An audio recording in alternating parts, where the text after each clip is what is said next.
The first thing Suri did when she stepped off the transport and onto Station Vero was look down. She looked down because the floor was shiny. Polished metal, smooth and cold, and it reflected her own face back at her. Tiny golden snout, wide violet eyes, small ivory wings folded neatly against her back. She stared at her reflection for 3 full seconds. Then she pressed one clawed foot onto it, very carefully, as if she expected it to fall through. Behind her, the 2 Dracari honor guards exchanged a look. They had been assigned to escort a royal hatchling on a diplomatic exchange visit. They had expected a difficult assignment. They had not expected this. The station was not impressive by Dracari standards. It was small, for one thing. Cramped. It smelled like recycled air and something warm that Suri could not identify. The walls were covered in pipes and panels and blinking lights. Humans moved through the corridors quickly, carrying things, talking to each other, occasionally nodding at Suri with expressions that seemed friendly rather than odd. That was different. Back home, everyone was odd. Dr. Aiden Cole appeared at the end of the corridor and walked toward her with the kind of energy that suggested he had been looking forward to this for a long time. He was a tall human, thin, with dark hair that had clearly lost an argument with him that morning. He was carrying a data pad in one hand and had a small device clipped to his coat that beeped softly every few seconds. "Welcome to Station Vero," he said, stopping in front of her and giving a small, genuine bow. "I'm Aiden. I'll be your contact during your stay. We're very glad to have you." Suri studied him. He was approximately her height, which she found interesting because most adult creatures were much larger than her. She looked at his ears. They did not move at all, which seemed wrong. She looked at his hands. 5 fingers. Soft, no claws. She looked at his nose, which was a small, blunt thing in the middle of his face. "Your face parts are very small," she said. Aiden blinked. "Ah, yes. I suppose they are." "Your ears do not work," she added. "They work fine. They just don't. They don't move," he said. "Humans can't move their ears. Most of us, anyway."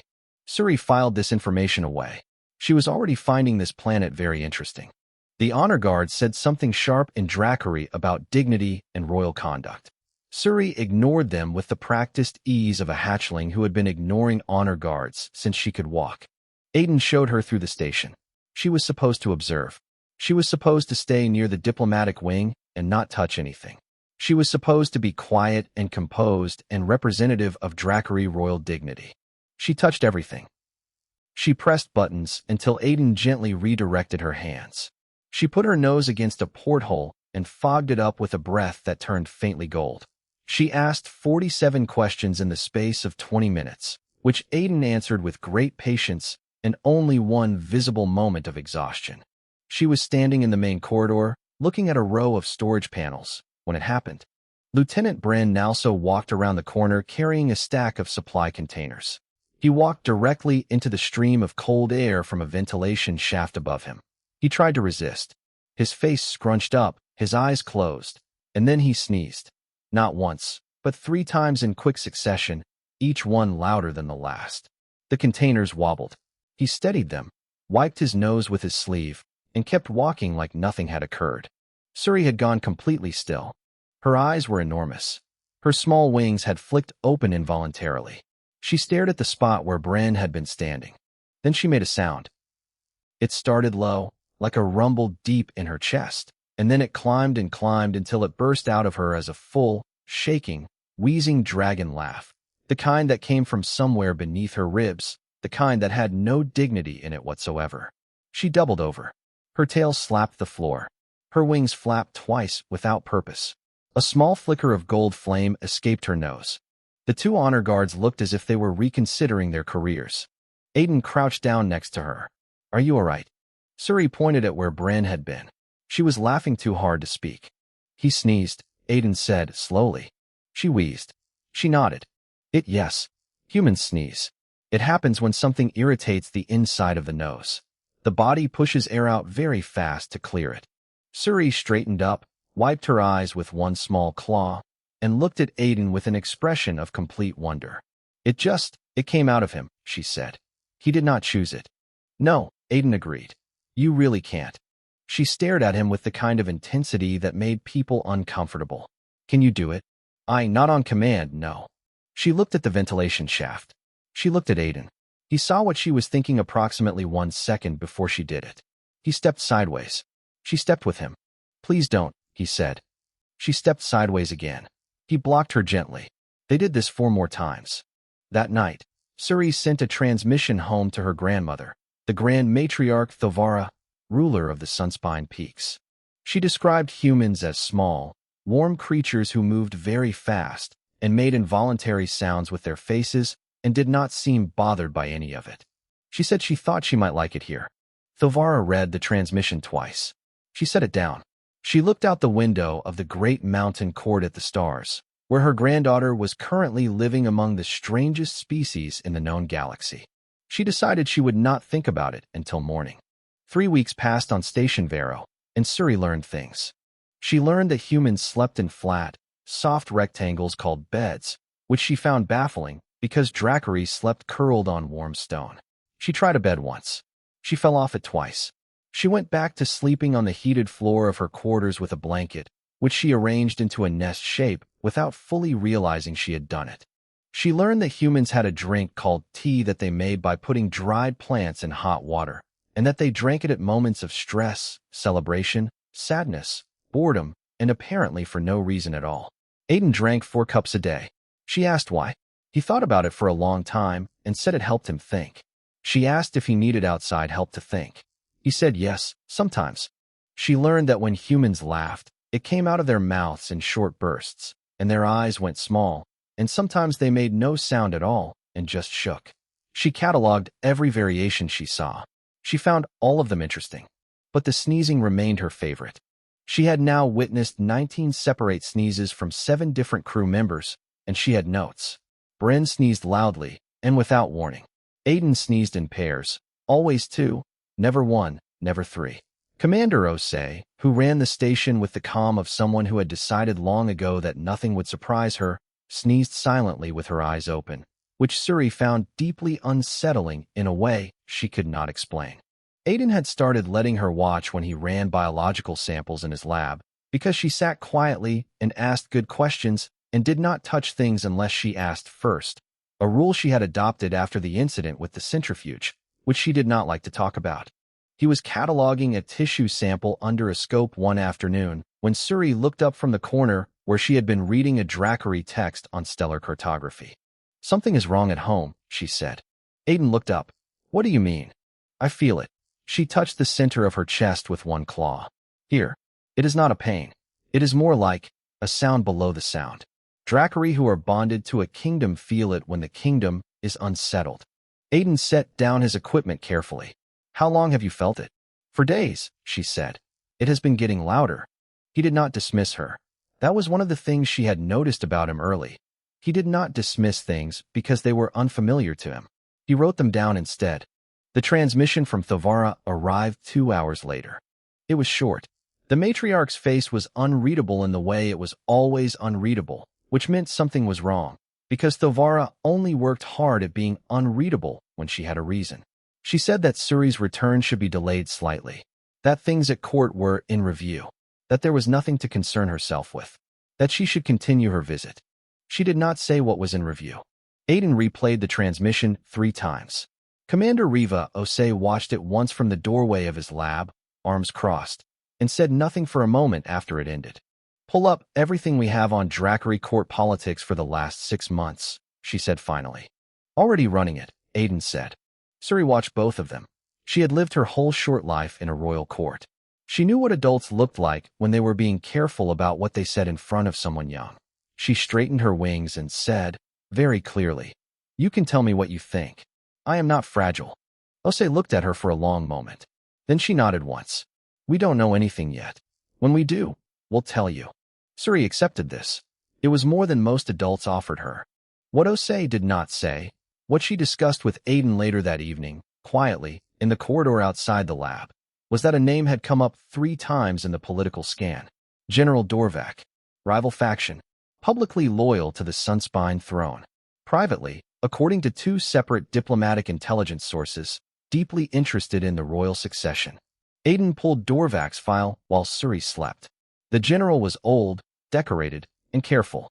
He had never done anything that could be directly traced to ambition.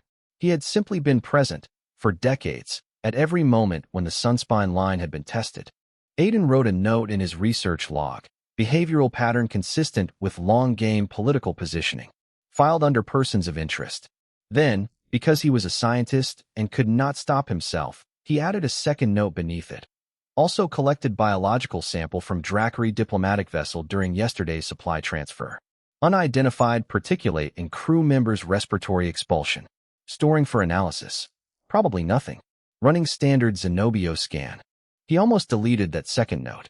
It felt too minor to bother with. He left it in. In her quarters, Suri curled on the warm floor of her nest-shaped blanket and pressed her claw to her chest where the low sound lived. It was still there. Quiet. Patient. Like something waiting. She breathed slowly and watched the stars through the porthole and told herself that her grandmother was the strongest creature she had ever known, and that the Sunspine Peaks had stood for 1,000 years, and that everything was going to be fine. She almost believed it. The legal document arrived on a Tuesday. Aiden knew it was going to be bad because the transmission was formatted in Dracary formal script, the kind used for birth records, death records, and things that could not be taken back. The seal at the top was a court seal, not a diplomatic one. He read it twice before he called Osei. Osei read it once. Then she read it aloud to the senior crew gathered in the briefing room, in a voice that was very flat and very controlled. The document was an order of examination. It stated that Princess Suri of the Sunspine royal line had, during her diplomatic visit to a human station, displayed behavioral patterns inconsistent with Dracary identity and royal dignity. It cited her laughter at human biological functions. It cited transmissions in which she described humans with warmth rather than diplomatic neutrality. It stated that prolonged alien contact had produced, in her, responses that suggested psychological contamination. It called for her immediate return to Dracary Prime for formal tribunal review. It had been filed by General Dorvac on behalf of a council of concerned nobles.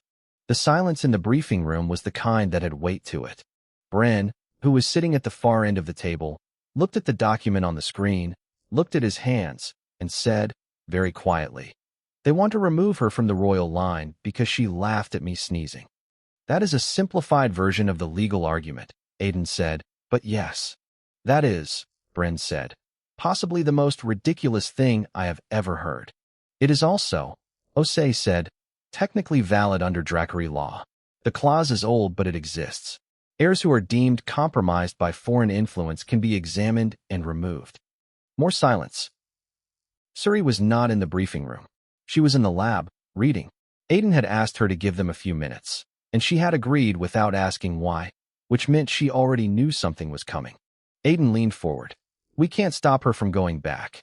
She shouldn't have to hide from her own people, but we don't have to send her back alone." Osei nodded slowly. "The Contact Treaty. Article 7. Diplomatic witnesses," Aiden said. "Any species in a formal diplomatic exchange may send observers to legal proceedings involving their exchange participant. The Dracary cannot refuse it. They signed it." "Dorvac didn't account for that," Bren said. "Dorvac probably assumed we wouldn't know about it," Aiden said. "Or wouldn't bother." Osei stood.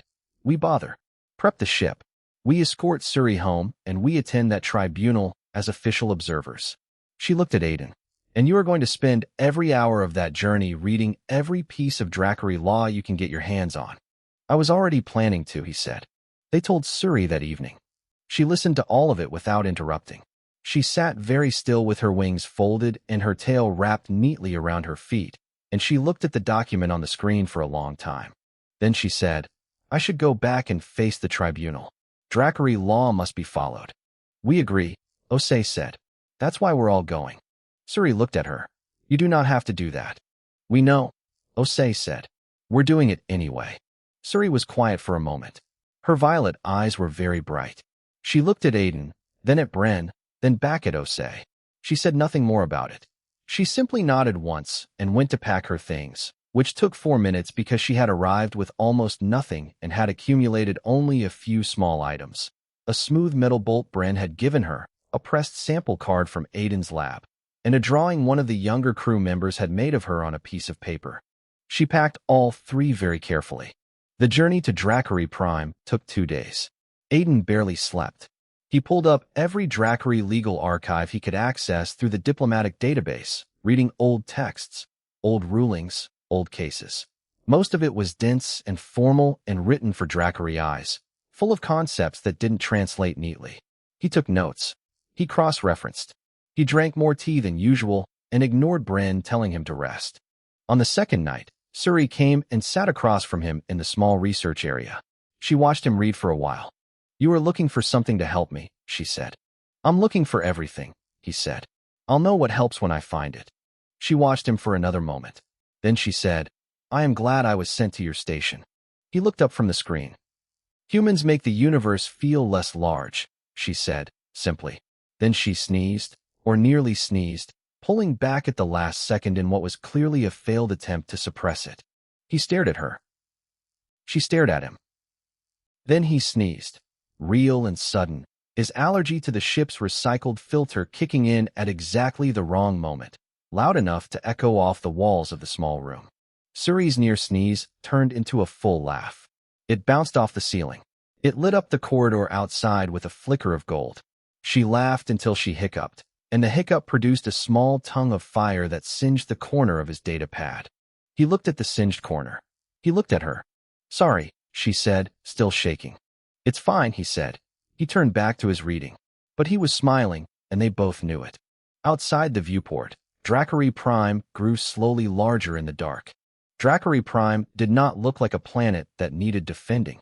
It looked like something that had always existed and always would. Vast mountain ranges that caught the light of its twin suns and burned like copper, forests of silver leaf trees that covered the lowlands in a shimmering carpet, and at the center of it all, carved into the highest peak, the Sunspine Court. Even from orbit it was visible, a structure the size of a small city, grown from the living mountain over 1,000 years, its towers narrow and sharp as dragon spines against the sky. Bryn pressed his face to the viewport like a child and forgot, for a moment, to be anxious. They were met on the landing platform by a delegation of Drackery officials who were polite in the precise way of people following a protocol they resent. Suri stepped off the ship and held her head straight and her wings still. The two honor guards who had accompanied her to the station were waiting. They flanked her without a word. She walked between them without flinching. Ose watched her go and kept her expression neutral. Aiden did not. "She's 7 years old in dragon terms," Bryn said quietly beside him. "I know," Aiden said. "And she's walking into a tribunal that could strip her inheritance." "I know," Aiden said again. He tucked his data pad under his arm. "Let's go." The Sunspine Court was even larger inside than it appeared from the exterior. The main chamber was carved from solid stone, lit by bio-flame channels that ran along the walls in slow pulses of amber light. The ceiling disappeared into shadow somewhere far above. Rows of carved benches curved around a central floor where the accused and the accuser would stand. At the far end, elevated on a platform of dark stone, was the high seat. Thovara sat in it. Suri's grandmother was enormous, older than she looked, which was already very old. Her scales were deep amber, each one edged in silver that caught the light and made her look like something between a creature and a monument. Her eyes were the same shade of violet as Suri's, but heavier, older, carrying the weight of decades of decisions. She looked at Suri when the hatchling entered, and something passed briefly across her face that was not quite readable. The humans were directed to the observer gallery, a raised section at the side of the chamber. They were given seats with a clear view of the floor. The Drackery officials around them were careful not to look at them directly. General Dorvac stood on the chamber floor.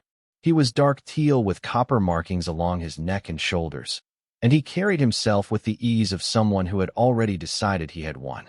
He was older than he looked in his file. He was also, Aiden noticed, very good at looking reasonable. Dorvac spoke for a long time. His voice was smooth and measured. He presented Suri's transmissions, read passages aloud in which she described humans as warm or funny or interesting. He presented behavioral logs from the honor guards, notes on her laughter, her questions, her habit of following crew members around hoping to witness a sneeze. He framed each piece carefully. He said, repeatedly, that this was not about Suri's character. It was about the integrity of the royal line. It was about what was best for the kingdom. He said the word contamination with great sorrow, as if it hurt him to use it. The court murmured. Thovara showed nothing. Suri was given her right to speak. She stood on the chamber floor, small against the carved stone, and she did not look nervous. She said, clearly, that yes, she had laughed at sneezes. She had found humans fascinating. She had learned their customs, and she had made friends among their crew. She had sent transmissions home that were honest rather than diplomatic. She did not apologize for any of it. She said, I went to that station as a diplomat. I was told to observe. I observed. Everything I did with open eyes and an honest mind. If that is contamination, then I do not know what Dracari dignity is supposed to protect. A longer murmur. Dorvak's expression did not shift. Thovara's did, barely. A small thing, in the set of her jaw. Dorvak called for the verdict. He looked comfortable. In the observer gallery, Osei felt Aiden grab her arm. She looked at him. His eyes were on his datapad. His face had gone very still in the way it went when something clicked into place for him. She read what he had found. She read it again. She looked at the chamber floor. She looked at Dorvak. She looked at Thovara. She thought for exactly 3 seconds. Then she stood up.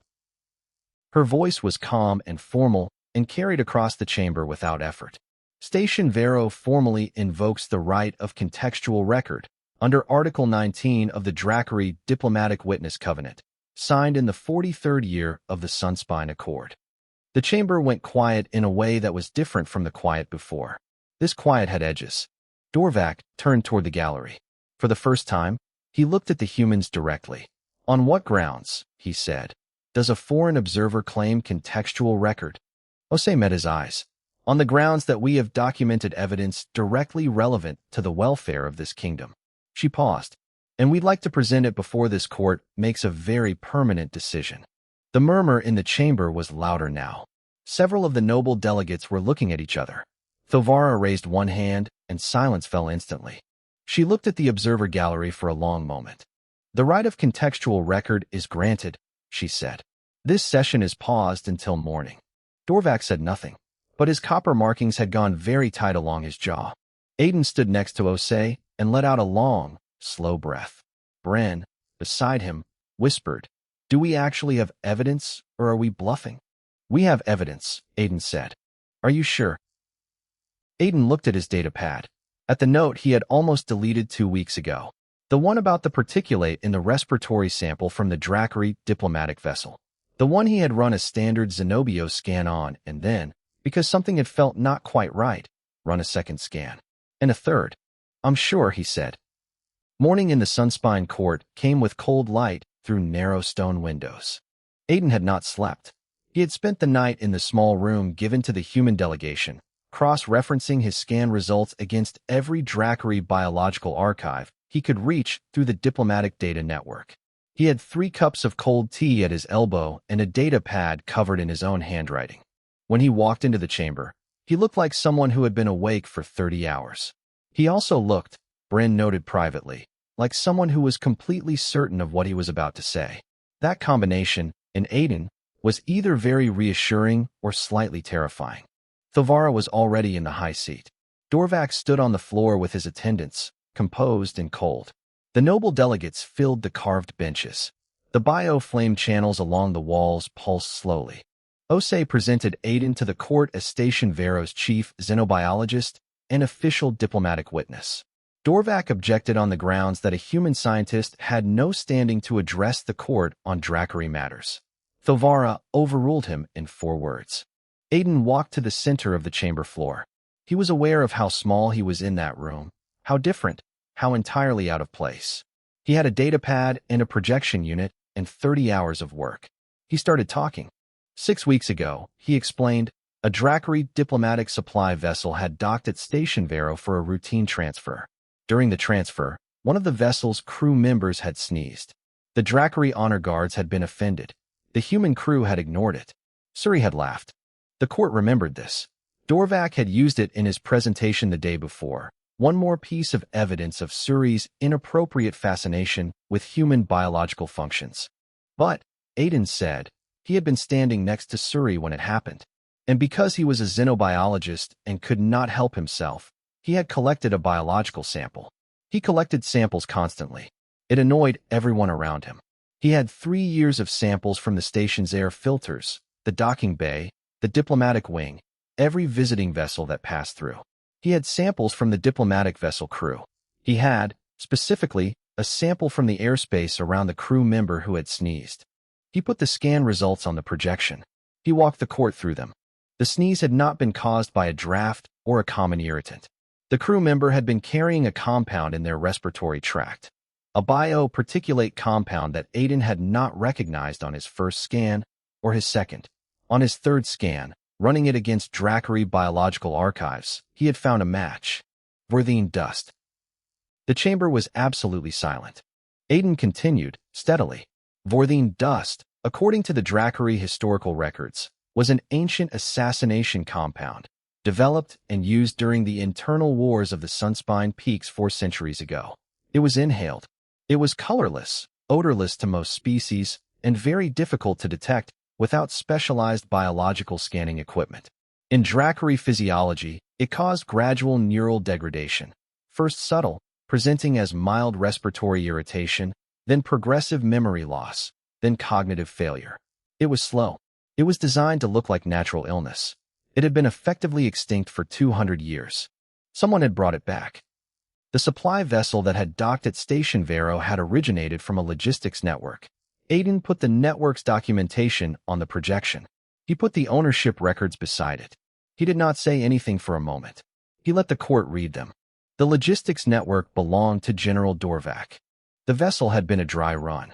The actual plan, Aiden explained, backed by a second set of documents his overnight research had uncovered, buried in cross-referenced cargo manifests and ventilation maintenance requests filed for the Sunspine Court itself, was to introduce Vorthine dust into the court's ventilation system during the tribunal.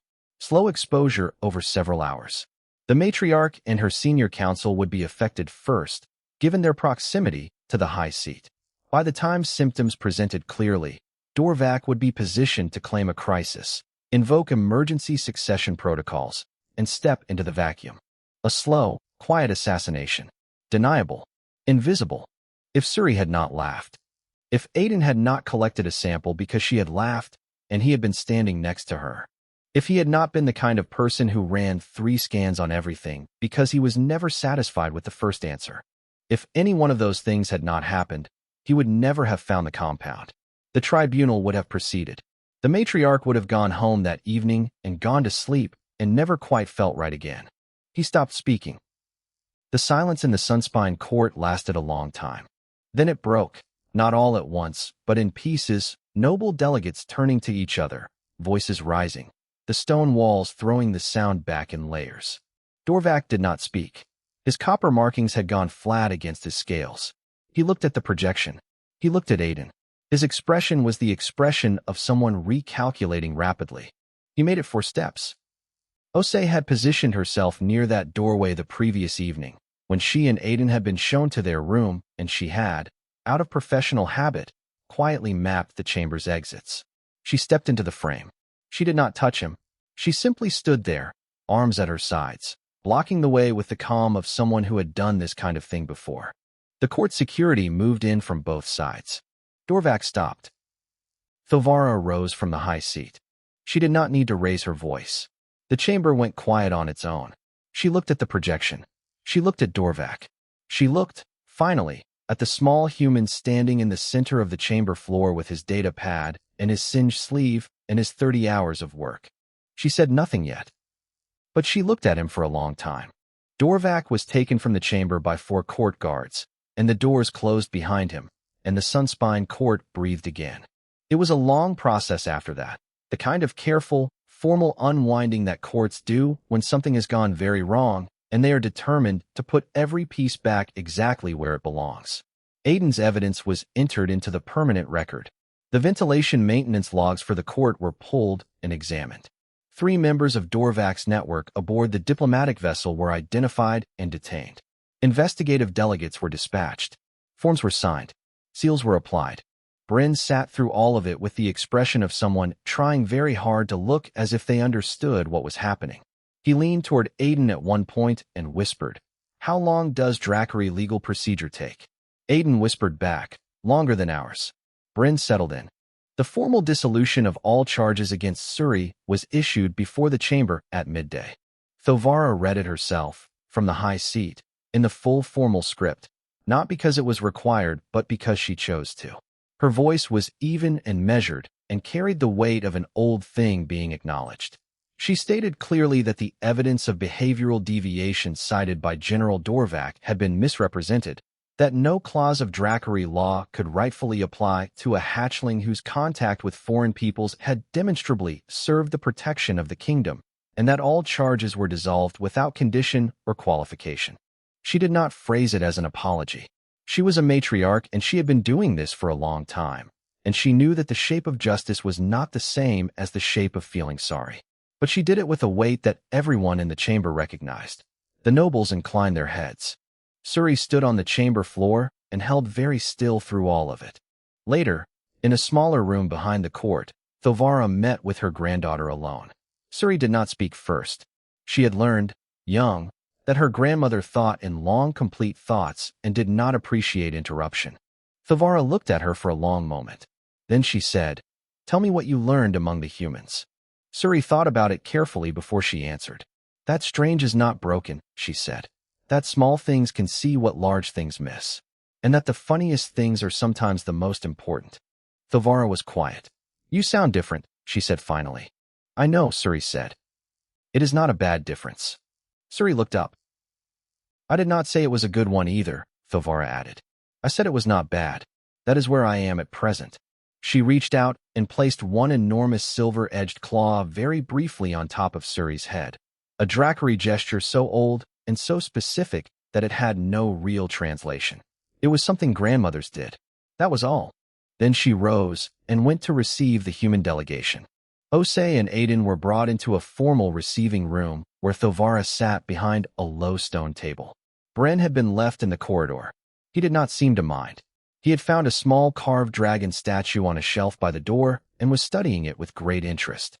Thovara looked at the two humans in front of her with the eyes of someone who had spent 1,000 years forming opinions and was in the process of revising one.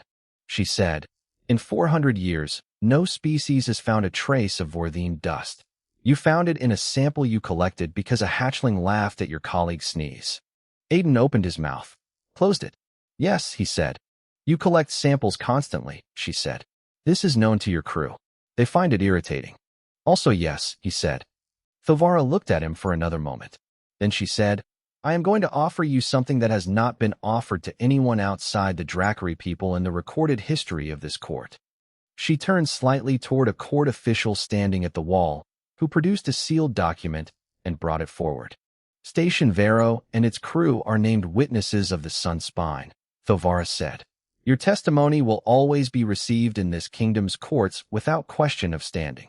Your words will carry the weight of Dracari record. This has never been given to a non-dragon. It will not be given lightly again." Osei accepted the document with both hands, the way she had read that Dracari received formal gifts. She inclined her head. "We're honored," she said, genuinely. Aiden was very quiet. Thovara looked at him and raised one scale ridge in what might have been a question. "Sorry," he said. It's a lot." His eyes were bright. He blinked, looked at the ceiling briefly, blinked again. Thovara watched him do this. "Humans," she said, not unkindly, "are very visible with their emotions." "We can't really help it," he said. She said nothing, but there was something in her expression that was not quite disapproval. The ceremony for Suri's formal elevation in the royal succession took place that afternoon in the main chamber. She was no longer simply a hatchling under diplomatic review. She was a recognized heir, her place in the Sunspine line sealed and stated in front of the assembled court. The flame display was enormous. Gold and amber fire filled the chamber from a dozen Dracari nobles in formal procession, the heat rising until the air above the stone floor shimmered. Bren made a noise that was not quite a word. Osei put her hand on his arm before he could step backward into the wall. Aiden stood in the observer gallery and watched Suri stand in the center of it all, small, golden ivory, wings extended to their full span for the first time since he had known her, and thought about the note he had almost deleted, the sample he had almost not taken, the sneeze that had started all of it. Then the recycled air from the gallery ventilation, older, dusty, full of mineral particulate from the ancient stone, reached him. He felt it build. He pressed his lips together. He held his breath. He concentrated very hard. He sneezed anyway. Loud. Clear. Echoing off stone walls that had stood for 1,000 years. It reached Suri across the entire length of the Sunspine court, through the ceremony, through the formal flame display, through the eyes of every noble delegate watching her. She lost it completely. The dragon laughter that burst out of her rang off the ceiling and bounced back down and rolled through the chamber like something warm and uncontrollable. Her wings flapped. Gold sparks scattered. Several delegates near the front leaned away. An honor guard closed his eyes as if asking for strength. The assembled court of the Sunspine Peaks stared at their recognized heir, laughing helplessly at an involuntary human noise. Every human in the gallery laughed with her. Osei included, after a 2-second pause that she would later deny. Thovara, on the high seat, looked at her granddaughter. She looked at the humans. She looked at Suri again, shaking with laughter, alive, present, exactly as she was. Thovara had held the Sunspine throne for longer than most living creatures had been alive. She had learned, in that time, that the things worth protecting were rarely the things you expected. That sometimes what looked like undignified and strange and impossible to explain was the thing that held everything else together. Something moved across the matriarch's ancient face. It was small. It was brief. No one who saw it was entirely sure it had happened. But it was there. The baby dragon laughed, and every human in the room laughed with her. And the matriarch of the Sunspine Peaks, just barely, almost invisibly, in a way she would never confirm, smiled.